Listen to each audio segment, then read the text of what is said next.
സ്വാഗതം. ഇന്ന് നമ്മൾ എന്താ പറയുക, വളരെ വ്യത്യസ്തമായ മേഖലകളിലെ ചില പുതിയ കാര്യങ്ങളെക്കുറിച്ച് കുറച്ച് ആഴത്തിൽ സംസാരിക്കാൻ പോവുകയാണ്. തീർച്ചയായും. ഒന്ന് ആരോഗ്യരംഗത്ത്, പ്രത്യേകിച്ച് ക്യാൻസർ ഗവേഷണത്തിൽ വന്നിട്ടുള്ള ഒരു വലിയ പ്രതീക്ഷ നൽകുന്ന കണ്ടെത്തൽ. പിന്നെ മറ്റൊന്ന് ആർട്ടിഫിഷ്യൽ ഇന്റലിജൻസ്, നമ്മുടെ ഈ ലോകത്തെ മനസ്സിലാക്കാൻ ശ്രമിക്കുന്ന ഒരു പുതിയ AI മോഡലിനെ പറ്റിയും. അതെ. അപ്പോ ഈ രണ്ട് വിഷയങ്ങളിലെയും പ്രധാന കാര്യങ്ങൾ എന്തൊക്കെയാണെന്ന് നമുക്ക് നോക്കാം. നോക്കാം. ആദ്യത്തെ കാര്യം, ഈ ക്യാൻസർ നേരത്തെ കണ്ടുപിടിക്കാൻ പറ്റും എന്നുള്ളതാണല്ലേ. ജോൺസ് ഹോപ്കിൻസിലെ ഗവേഷകർ പറയുന്നത് ലക്ഷണം വരുന്നതിനും ഏതാണ്ട് ഒരു 3 വർഷം മുൻപേ വരെ രക്തത്തിൽ അതിന്റെ സൂചന കിട്ടുമെന്നാണ്. അതെ, അത് വളരെ പ്രധാനപ്പെട്ട ഒരു കാര്യമാണ്. ഇത് കേൾക്കുമ്പോൾ തന്നെ ഒരു വിപ്ലവം പോലെ തോന്നുന്നു അല്ലേ? ശരിയാണ്. ഇതിലെ പ്രധാന ആശയം എന്താണെന്ന് വെച്ചാൽ, ഈ ട്യൂമറുകളുണ്ടല്ലോ, അവ പുറത്തുവിടുന്ന ചില ജനിതക പദാർത്ഥങ്ങൾ. ആഹാ, ഓക്കെ. ട്യൂമർ ഡിറൈവ്ഡ് മ്യൂട്ടേഷൻസ് എന്ന് പറയുന്നത്. അതെ, അത് തന്നെ. അത് രക്തത്തിൽ കലരും. അതാണ് ഇവർ കണ്ടെത്തുന്നത്. ക്യാൻസർ ഡിസ്കവറി എന്നൊരു ജേർണലിൽ വന്നിട്ടുണ്ട് ഈ പഠനം.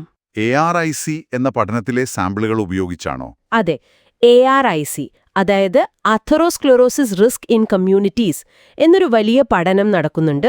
അതിൽ പങ്കെടുത്തവരുടെ രക്തസാമ്പിളുകളാണ് ഇവർ പരിശോധിച്ചത്. അപ്പോ 3 വർഷം മുൻപേ സൂചന കിട്ടും എന്നത് അതാണിതിലെ ഏറ്റവും വലിയ കാര്യം അല്ലേ? അതെ അതെ, കാരണം അത്രയും നേരത്തെ രോഗം തിരിച്ചറിഞ്ഞാൽ ചികിത്സിക്കാൻ കൂടുതൽ സമയം കിട്ടും. കൃത്യമായി. അപ്പൊ ട്യൂമറുകൾ അത്ര വലുതായിട്ടുണ്ടാവില്ല. ചികിത്സിച്ച് ഭേദമാക്കാനുള്ള സാധ്യതയും കൂടുമല്ലോ. തീർച്ചയായും. MCED ടെസ്റ്റുകൾ എന്ന് പറയും, അതായത് മൾട്ടി ക്യാൻസർ ഏർലി ഡിറ്റക്ഷൻ. ഒരേ സമയം പലതരം ക്യാൻസറുകൾ കണ്ടുപിടിക്കാൻ.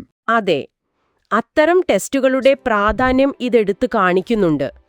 ഈ പഠനത്തിൽ തന്നെ MCED ടെസ്റ്റ് പോസിറ്റീവായ 8 പേരിൽ 4 പേരുടെ 3 വർഷം മുൻപുള്ള സാമ്പിളിലും ഈ മ്യൂട്ടേഷനുകൾ ഉണ്ടായിരുന്നു. അപ്പോൾ ഭാവിയിൽ ഒരു സാധാരണ ബ്ലഡ് ടെസ്റ്റിലൂടെ ഒരു ലക്ഷണം പോലുമില്ലാതെ ക്യാൻസർ അതിന്റെ തുടക്കത്തിൽ തന്നെ അറിയാൻ കഴിഞ്ഞേക്കും. അങ്ങനെ ഒരു സാധ്യതയിലേക്കാണ് ഇത് വിരൽ ചൂണ്ടുന്നത്. ചികിത്സാ രീതികളെ തന്നെ ഇത് മാറ്റിയേക്കാം. ശരിയാണ്. ഇനി നമുക്ക് അടുത്ത വിഷയത്തിലേക്ക് കടക്കാം. ടെക്നോളജി. മെറ്റ ഇറക്കിയ VGP2. VJPA2 ഒരു വേൾഡ് മോഡൽ എന്നാണ് പറയുന്നത്. ലോകത്തെ മനസ്സിലാക്കുന്ന മോഡൽ. അതെന്താണ് സംഭവം? ലോകത്തെ മനസ്സിലാക്കുക എന്ന് പറയുമ്പോൾ അതൊരു രസകരമായ ആശയമാണ്. നമ്മൾ മനുഷ്യരെങ്ങനെയാ ലോകത്തെ മനസ്സിലാക്കുന്നത്? ചുറ്റും നോക്കി കാര്യങ്ങൾ ഗ്രഹിച്ച്, അല്ലേ? ഒരു പന്തെറിഞ്ഞാൽ താഴെ വീഴുമെന്ന് നമുക്കറിയാം. അതിന്റെ പിന്നിലെ ഫിസിക്സ് നമുക്ക് അറിയില്ലെങ്കിലും. ശരിയാണ്, അനുഭവം വെച്ച്. അതെ, അതുപോലെ ഈ AI മോഡൽ VJP2 വീഡിയോകൾ കണ്ടാണ് പഠിക്കുന്നത്. നമ്മുടെ ഈ ഭൗതിക ലോകം എങ്ങനെയാണ് പ്രവർത്തിക്കുന്നതെന്ന്. ഓഹോ, വീഡിയോയിൽ നിന്ന് പഠിക്കുന്നു. അതെ, ഏകദേശം 1.2 ബില്യൺ പാരാമീറ്ററുകളുണ്ട് ഇതിന്. 10 ലക്ഷത്തിലധികം മണിക്കൂർ വീഡിയോ കണ്ടാണ് ഇത് ട്രെയിൻ ചെയ്തത്.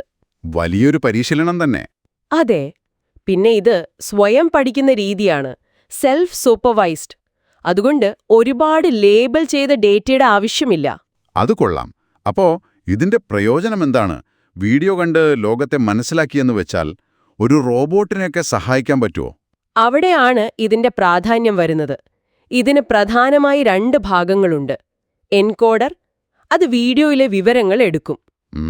പിന്നെ ഒരു പ്രെഡിക്ടർ, അത് അടുത്തതായി എന്ത് സംഭവിക്കാം എന്ന് പ്രവചിക്കും. ലോകം എങ്ങനെ പ്രവർത്തിക്കും, ഒരു കാര്യം ചെയ്താൽ അതിന്റെ ഫലം എന്താവും എന്നൊക്കെ ഊഹിക്കാൻ ശ്രമിക്കും. അപ്പോ നമ്മളൊരു റോബോട്ടിന് ഒരു നിർദ്ദേശം കൊടുത്താൽ? അതെ, ആക്ഷൻ കണ്ടീഷൻഡ് ട്രെയിനിങ് എന്ന് പറയും.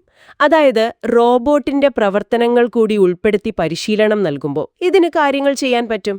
മുൻപ് കണ്ടിട്ടില്ലാത്തൊരു വസ്തു എടുത്ത് മാറ്റിവെക്കാനൊക്കെ പറ്റുമോ? സാധിക്കും. അതാണ് ഇതിലെ ഒരു വലിയ കാര്യം.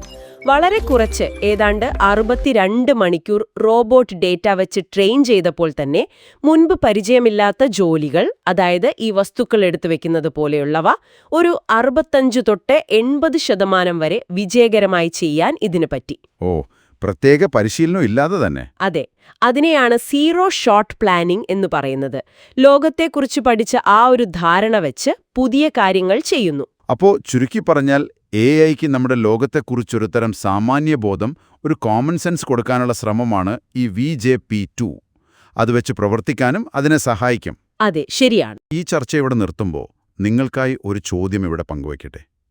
നമ്മുടെ ഈ ഭൗതിക ലോകത്തെക്കുറിച്ച് മനുഷ്യരുടേതിന് അടുത്തുവരുന്നൊരു ധാരണ AI നേടുന്നത്, അത് നമ്മുടെ ജോലിയെ, സമൂഹത്തെ, നമ്മുടെയൊക്കെ ദൈനംദിന ജീവിതത്തെ എങ്ങനെയായിരിക്കും മാറ്റാൻ പോകുന്നത്? അതൊരു പ്രധാന ചോദ്യമാണ്. ഇതിനെക്കുറിച്ചൊന്ന് ആലോചിച്ച് നോക്കൂ. അടുത്ത തവണ പുതിയ വിഷയങ്ങളുമായി വീണ്ടും കാണാം.